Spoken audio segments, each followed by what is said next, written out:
my time at Crew at Brookdale has changed my life because I encountered so many new experiences that helped me think more holistically about evangelism and about ministry and about people. One of my fondest memories of being a part of Crew is just getting everybody together and heading out to Pittsburgh for Jubilee. Jubilee, the 2 years that I went, would be really, really special times where my relationships with friends or people I didn't really know that well with the Brookdale Crew, those relationships grew. We had a great time together on the trip, and then the conference itself was very eye-opening. Not that I necessarily fully bought into every new perspective introduced, but just to be able to rethink through something that I've been challenged for the sake, not necessarily just merely for the sake of having truth challenged, but so that I would know it better for myself, and that I would think better about topics that I believe to be true. And someone who I'm conversing with would have a much harder time calling me narrow-minded for what I believe, because I've considered this from many different perspectives, and so now I can be so much more confident in the truth that I do believe. It was in my time at Brookdale that the Lord had used planted ideas of going into full-time ministry as a pastor. It was at Brookdale that came to fruition, that it became very clear to me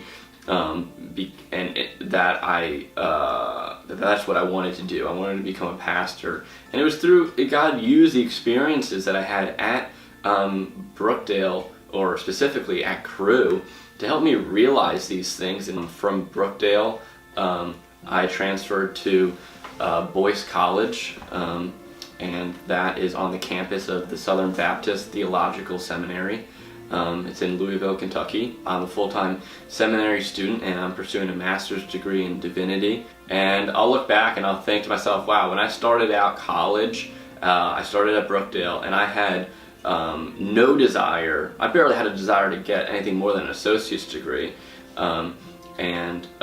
If you told me that in the matter of just a few years you'd have a master's degree, I would have told you you're crazy, and that's not the Noah that I know. But Crew really just kind of helped me to see my place and my calling.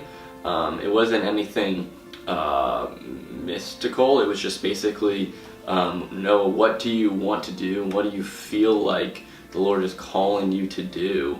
And I just loved what I was doing at Brookdale so much, and I worked closely with Dan and other pastors at LBC, and so I could see what they did, and I was like, I want to keep doing this. I don't want to, when college ends, I don't want to stop doing this. Spending enough time with Dan has been incredibly beneficial to me, and Dan has helped me to think better.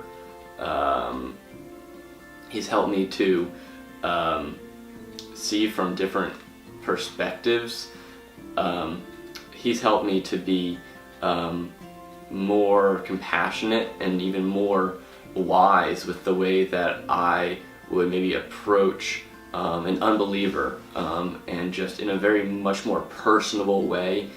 One of the biggest things that Dan has helped me to see is that Christians are often put under the microscope, and we're criticized, and we're often asked to answer for the faith that we have, and that's great, and we should be prepared to do so.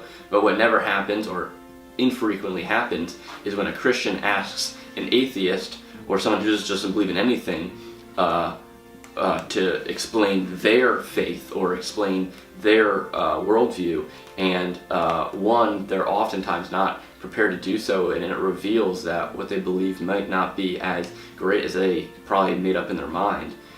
And so just helping people to think is the first step in helping them to realize that the faith they have, or whatever they do have, isn't as great as they might think subconsciously. And that is the first step to leading someone to Christ, is dismantling what they personally believe.